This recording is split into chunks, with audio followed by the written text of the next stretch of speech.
What if I told you that being a genius with money could actually make you, well, worse with it?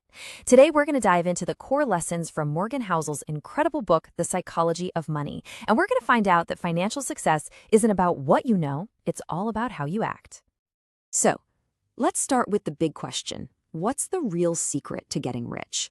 I mean, we're always told it's about being brilliant, right? You need a fancy degree, a super high IQ, you gotta master all these complex spreadsheets.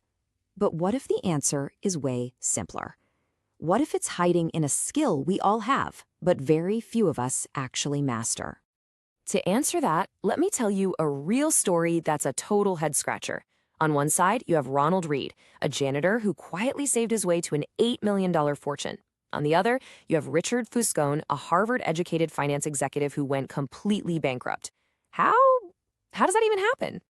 Well, the stories of the janitor and the executive perfectly set up the book's first huge lesson.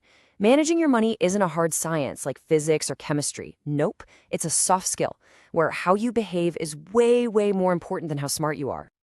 This right here. This is the core idea of the entire book. You see, finance isn't governed by unbreakable laws. It's messy. It's driven by our emotions. Fear, greed, ego. A financial genius who can't control their emotions? It's like a pilot who panics during a little turbulence. Meanwhile, a regular person with real discipline can just quietly and steadily build a fortune. But, our behavior is only part of the equation. We also have to deal with these two really powerful, invisible forces that shape every single financial outcome. And they are the inseparable twins of luck and risk. Just think about Bill Gates for a second. Yeah, of course he was brilliant, he was driven, but his journey started with an unbelievable stroke of good luck. Back in 1968, he just happened to go to one of the only high schools in the entire world that had a computer. The odds of that happening? About 1 in a million. I mean, just let that sink in. Without that single lucky break, getting access to that technology years before pretty much anyone else, there might not even be a Microsoft. That's the incredible power of luck.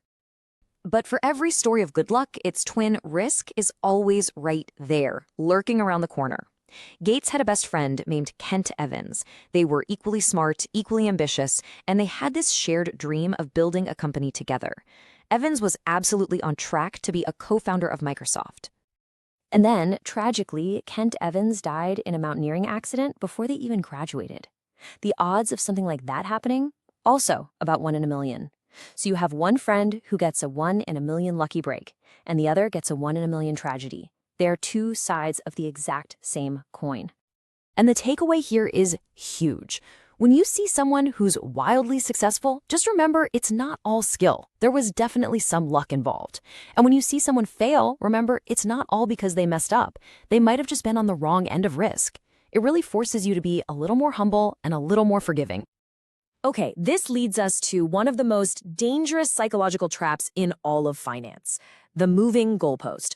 When is enough actually enough? For so many people, the answer is always just a little bit more. And that thinking can lead you straight to ruin. I mean, just look at the story of Rajat Gupta.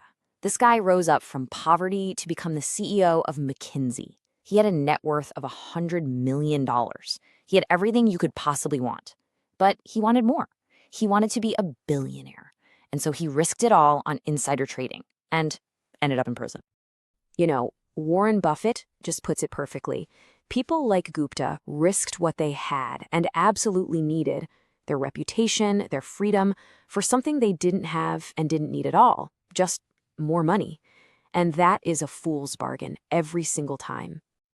So, what drives this? It's social comparison.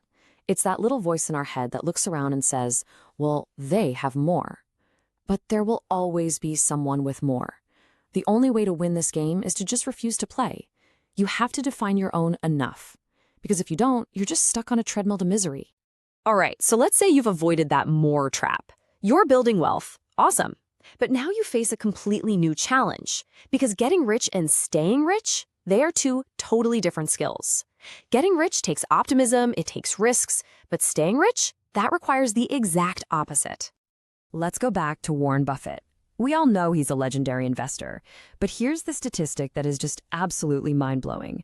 Of his roughly $84.5 billion net worth, Over $81 billion of it was earned after he qualified for Social Security. To put that into perspective, if Buffett had the same incredible investment returns but started at age 30 and retired at 60 like a normal person, his net worth would be around $12 million. Now, that's a ton of money for sure, but it's not billions. And that right there reveals his real secret. His skill is investing, yes, but his superpower is time. He's been investing consistently for 3/4 of a century. That's what allows the snowball of compounding to grow to a size that's just unimaginable. So staying wealthy requires a completely different mindset. It's not about taking big risks anymore. It's about humility. It's about being just paranoid enough to know that your fortune can disappear just as fast as you made it. And this is that danger in human form. Jesse Livermore was an absolute master at getting rich. He famously made the equivalent of $3 billion in a single day during the 1929 crash. But he had zero skill at staying rich. His success made him overconfident, which led to bigger and riskier bets until he lost everything. Broke and ashamed, he tragically took his own life. So, all of this really boils down to one crucial word: survival. Your entire strategy has to be built around it. You just need to stay in the game long enough for that compounding magic to happen. And that means you have to avoid those huge, catastrophic risks that can wipe you out completely. And this brings us to the ultimate question, right? The one that's at the heart of all this. What is money even for? Is the goal really just to have fancy cars and big houses? Well, the book argues that the true prize is something much, much more valuable. You see, tons of research has shown that the single biggest predictor of happiness is having a sense of control over your own life. That is the highest dividend money pays. It's not luxury goods, it's autonomy. It's the freedom to do what you want, when you want, with who you want. So I'll just leave you with this. True wealth isn't about the stuff you can buy. It's about waking up in the morning and having the freedom to say, I can do whatever I want today. So what would you do with that freedom? Because that is the ultimate goal.